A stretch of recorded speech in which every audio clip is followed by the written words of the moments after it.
What both Mason Hayes and Curran and Social Innovation Fund were inspired by was the power of education to improve the outcomes for all of us in our lives. And I think that's something that we all know at one level, but we maybe forget that not everybody has access to education equally. And so, for example, 3,300 young people every year leave school without a qualification. So the Engage and Educate Fund sets out to reconnect people with education. We set up Blossom Gateway because, as far as we can tell from the research we've done, people only start talking to young people with disabilities about what their future might hold or what they might like to do as adults when they hit the adult services.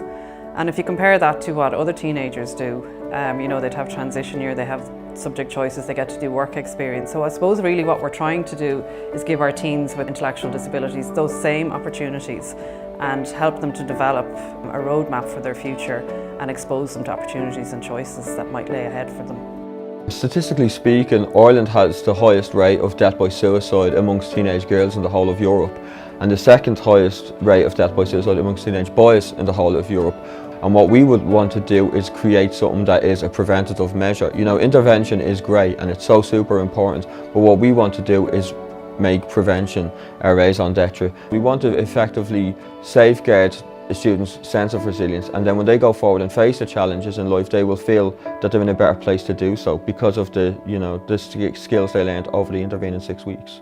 Education is at the heart of our programme of social engagement. That's because, as lawyers, we really believe that education has a value for society. Particularly disadvantaged people suffer from structural deficits in their ability to access education. That's the same if their disadvantage is a physical disadvantage or if their disadvantage has to do with their background.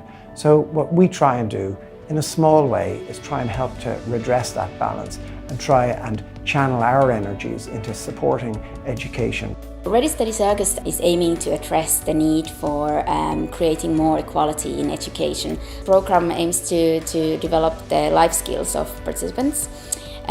We would do this by creating a non-competitive, supportive environment where the participants can be creative, learn to work together as a team, set themselves individual tasks and goals, and then reflect on their own learning. And also one key thing would be to develop the relationship between the students and the teachers, and then the children would see the teachers in a different light.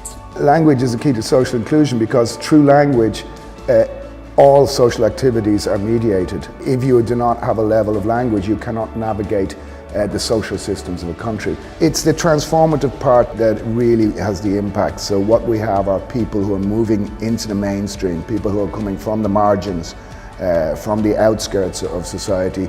We are a type of bridge from those margins into a mainstream.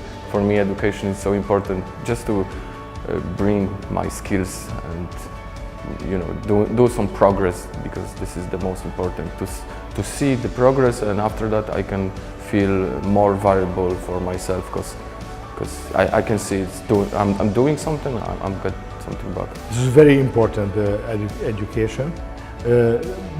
At the moment it's only English education. I am 62 years old. I am not too young, but I can do it.